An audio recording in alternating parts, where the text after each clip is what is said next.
Shalom, selamat pagi anak-anak. Bagaimana kabar kalian hari ini? Miss harap semuanya tetap sehat dan kuat, senantiasa berada di dalam lindungan Tuhan. Nah, sebelumnya kita sudah mengakhiri pembelajaran di tema 3 dan kita sudah melakukan penilaian harian yang kedua. Hari ini kita akan masuk di pembelajaran yang baru. Kita masuk di tema 4, kewajiban dan hakku. Subtema 1, kewajiban dan hakku di rumah. Pembelajaran 1 dan 2 dengan tujuan pembelajaran sebagai berikut.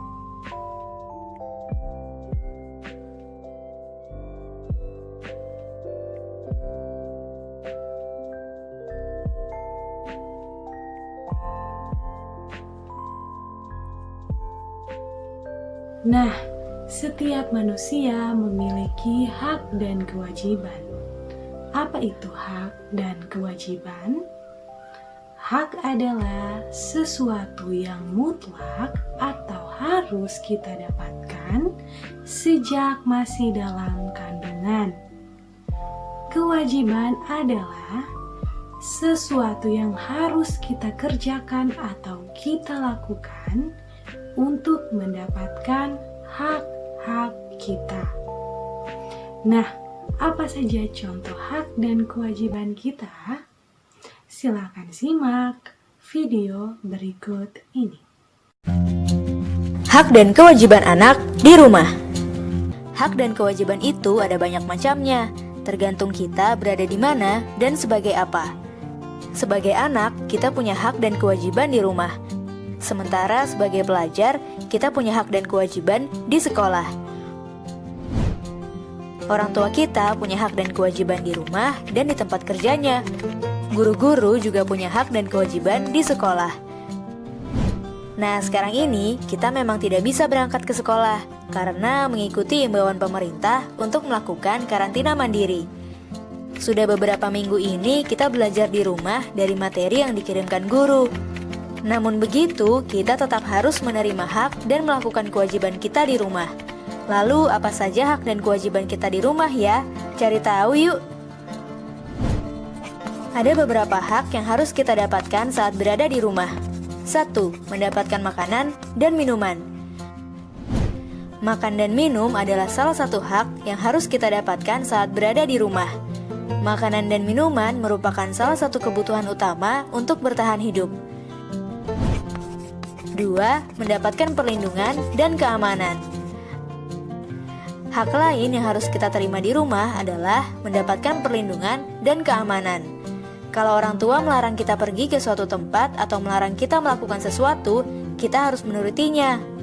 Sebab itu merupakan bentuk perlindungan dari orang tua supaya kita tetap aman.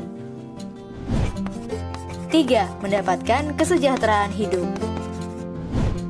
Kesejahteraan hidup ini bisa berupa banyak hal, seperti pakaian yang kita pakai ataupun uang jajan. Oh iya, berapapun uang jajan yang diberikan orang tua, kita harus menerimanya dengan ikhlas ya. 4. Mendapatkan bimbingan saat belajar. Kalau kita merasa bingung dengan tugas sekolah, jangan takut untuk menanyakannya kepada orang tua. Kita punya hak untuk menerima bimbingan saat kita belajar di rumah. Selain punya hak, kita juga punya kewajiban yang harus dilakukan saat berada di rumah. 1. Menjaga kebersihan rumah. Orang tua sudah memberikan makan, minum, dan hal-hal lainnya untuk kita. Mereka juga biasanya melakukan beberapa pekerjaan rumah. Nah, tugas kita sebagai anak adalah membantu menjaga kebersihan rumah supaya pekerjaan orang tua menjadi ringan. 2. Patuh terhadap nasihat orang tua. Kalau orang tua memberi nasihat, kita harus menurutinya ya. Bagaimanapun juga, nasihat yang diberikan orang tua pasti untuk kebaikan kita. 3. Menghormati, menghargai, dan menyayangi anggota keluarga. Kewajiban kita yang lain adalah menghormati, menghargai, dan menyayangi semua anggota keluarga kita. Tidak hanya kepada orang tua, kita juga harus melakukan itu kepada kakak, adik, kakek, nenek, sepupu, dan anggota keluarga lainnya. 4. Mengerjakan PR. Orang tua sudah membiayai sekolah kita dan memberikan fasilitas pendidikan. Maka itu kewajiban kita adalah bersekolah dengan benar dan mengerjakan PR yang diberikan guru. Nah, meski sekarang sekolah menerapkan sistem study from home atau belajar di rumah, kita tetap harus belajar dengan benar ya. Kita harus mengerjakan materi-materi yang diberikan oleh guru seperti saat kita belajar di sekolah. Bagaimana anak-anak? Kalian sudah memahami apa saja yang menjadi hak dan kewajiban kalian? Bagus. Sekarang coba buka bukumu pada halaman 2 dan dilanjutkan pada halaman 3. Kita akan membaca teks kasih sayang di rumah. Kita mulai membacanya bersama-sama dengan pelafalan, intonasi, dan tanda baca yang tepat. Kita mulai. Manusia tidak bisa hidup sendiri. Sebagai manusia, kita wajib saling mengasihi dan menyayangi. Menyayangi keluarga merupakan salah satu kewajiban kita. Di dalam setiap kewajiban selalu ada hak yang kita dapatkan. Kewajiban dan hak hendaknya dilaksanakan secara seimbang. Akan tetapi, masih ada orang yang tidak melaksanakan kewajibannya. Setiap orang harus melaksanakan kewajiban. Sebagai seorang anak, kamu harus menyayangi orang tuamu. Kamu juga harus berterima kasih kepada kedua orang tuamu. Kamu harus mendoakan mereka setiap hari. Menyayangi orang tua, berterima kasih kepadanya, dan mendoakannya merupakan kewajiban seorang anak. Kamu harus bersyukur karena orang tuamu menyayangimu. Mereka juga selalu menjaga dan mendoakanmu. Jadi, setiap orang harus menjalankan kewajibannya. Laksanakanlah kewajibanmu, maka kamu akan menerima hakmu. Nah, ingat ya anak-anak, kalian harus bisa menjalankan kewajiban kalian, maka kalian akan mendapatkan hak-hak kalian. Kita masuk ke pembelajaran selanjutnya. Sekarang kita akan mempelajari apa itu saran. Saran adalah suatu kalimat yang digunakan untuk memberikan solusi atau masukan. Misalnya, kalian melihat seseorang membuang sampah sembarangan. Maka saran kalian yaitu jangan membuang sampah sembarangan. Contoh berikutnya, misalnya Siti memiliki hak mendapat kasih sayang dari ayah dan ibunya. Maka, contoh saran untuk kewajiban yang harus dilakukan Siti yaitu sayangilah ayah dan ibumu. Di rumah kalian pasti ada kalender. Nah, coba perhatikan kalender di rumah kalian. Di dalam kalender terdapat hari-hari selama 1 tahun. 1 tahun terdiri dari 365 hari. Kita akan mempelajari kemungkinan penjumlahan yang menghasilkan angka 365. Nah, sekarang coba buka buku kalian pada halaman 5.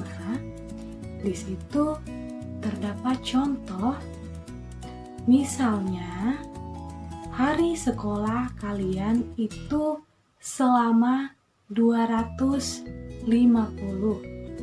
Kemudian hari saat kalian belajar di rumah itu 115. Jadi, jika dijumlahkan 250 ditambah 115 sama dengan 365. Nah, di bawahnya terdapat 4 kotak yang kosong yang harus kalian isi dengan kemungkinan-kemungkinan lainnya yang akan menghasilkan nilai 365. Kemungkinan yang pertama, 265 ditambah 100 menghasilkan 365.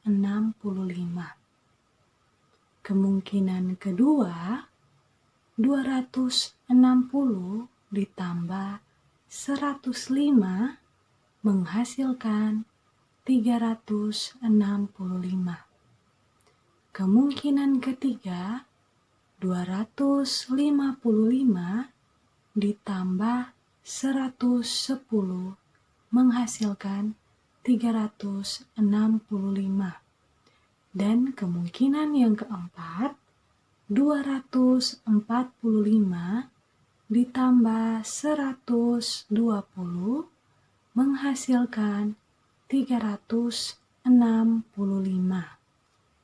Baik, anak-anak, tadi kalian sudah mengetahui bahwa salah satu bentuk kewajiban kita yaitu menyayangi dan menjaga kedua orang tua kita.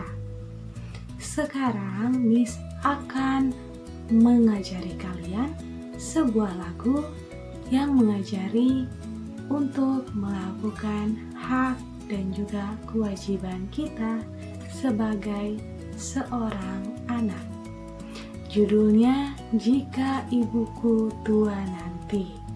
Silahkan dengarkan video berikut ini, karena setelah kalian mendengarkan video lagu Jika Ibuku Tua Nanti ini, kalian harus bisa menyanyikannya dan mempraktekannya bersama tepuk tangan kalian.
Nah, anak-anak, itu tadi pembelajaran kita di hari ini. Sekarang Miss akan memberitahukan kalian tugas yang harus kalian kerjakan. Yang pertama, silakan kerjakan tugas di halaman 6. Silakan tulis berapa kira-kira jumlah hari belajar kalian di dalam 1 tahun. Kemudian, silakan buat seperti contoh yang sudah Miss contohkan sebelumnya. Berapa ditambah berapa yang akan menghasilkan jumlah hari tersebut. Jadi, ada 5 kemungkinan yang harus kalian isi. Tugas yang kedua, silakan nyanyikan lagu Jika Ibuku Tua Nanti dengan menggunakan pola irama. Jadi kalian bisa menggunakan tepukan. Coba perhatikan Miss menyanyikan lagu ini dengan pola irama menggunakan tepukan. Jika ibuku tua nanti beruban berambut putih. Nah, dan syair selanjutnya yang harus kalian nyanyikan. Seperti itu ya. Kemudian tugas yang ketiga pada halaman 12 mengenai kewajiban dan hak kalian sebagai anak-anak dalam berpakaian. Silakan tugasnya dikerjakan sendiri, kemudian setelah itu baru kalian boleh menanyakannya kepada kedua orang tua kalian atau keluarga yang mendampingi kalian belajar. Terima kasih anak-anak, selamat belajar. Tuhan Yesus memberkati. Sampai bertemu di kesempatan selanjutnya. Shalom.